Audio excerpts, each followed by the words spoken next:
السلام علیکم ورحمۃ اللہ وبرکاتہ۔ حضرات، ایک اہم مسئلہ یہ بھی گردش کر رہا تھا اور بہت سارے بھائیوں نے اس ضمن میں سوالات بھی کیے اس سے پہلے کہ کیا رمضان میں دن کے وقت انجیکشن لگوانے سے روزہ ٹوٹ جائے گا، روزے پر کوئی اثر پڑے گا یا نہیں پڑے گا۔ تو اس ضمن میں شیخ ابن عثیمین رحمۃ اللہ علیہ کا ایک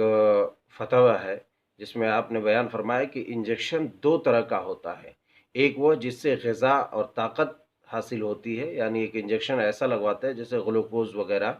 جس سے انسان کو خوراک میسر ہوتی ہے اور اس سے طاقت انرجی مقصود ہوتی ہے، تو اس کے ذریعے سے کھانے پینے سے آدمی بے نیاز ہو سکتا ہے، یعنی وہ انجیکشن لگوا لے، گلوکوز لگوا لے تو اس سے جو ہے آدمی کو کھانے پینے کی ضرورت نہیں ہوگی۔ ایسے انجیکشن سے روزہ ٹوٹ جائے گا،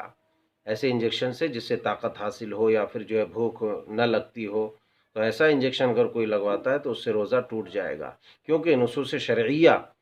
جس معنی و مفہوم پر مشتمل ہوتی ہے، وہ معنی و مفہوم جہاں کہیں پایا جائے گا وہاں وہ حکم لگایا جائے گا۔ دوسرا انجیکشن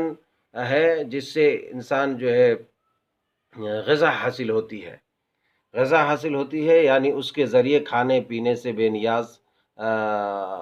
دوسرا انجیکشن ایسا ہوتا ہے جس سے انسان کو غذا نہیں حاصل ہوتی ہے، طاقت نہیں حاصل ہوتی ہے، اس کے ذریعے سے کھانے پینے سے انسان جو ہے بے نیاز نہیں ہو سکتے، تو اس سے روزہ نہیں ٹوٹے گا، کیونکہ شرعی دلیل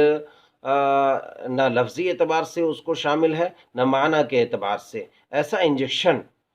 ایسا انجیکشن نہ تو کھانا پینا ہے اور نہ ہی کھانے پینے کے معنی میں ہے، اور جب تک شرعی دلیل سے روزہ کے فاسد ہونے کا ثبوت نہ مل جائے اور روزہ کا باقی اور درست ہونا ہی اصل چیز ہے، تو غرض معلوم یہ ہوتا ہے کہ ایسا انجیکشن لگانا جس سے طاقت مطلوب ہو، طاقت حاصل ہوتی ہو یا بھوک مٹتی ہو، تو ایسی صورت میں اس انجیکشن سے روزہ ٹوٹ جائے گا۔ دوسرا انجیکشن ہے جو انتہائی شدید درد وغیرہ کے وقت لگا لے یا کوئی اور ضرورت ہو جس سے نہ بھوک مٹتی ہو، نہ انرجی اور طاقت اس میں آتی ہو، تو ایسے انجیکشن سے روزہ نہیں ٹوٹے گا۔ اللہ عالم بالصواب۔ اللہ تعالی ہمارے روزوں اور دیگر عبادات و اذکار کو شرف قبولیت سے نوازے، آمین، تقبل یا رب۔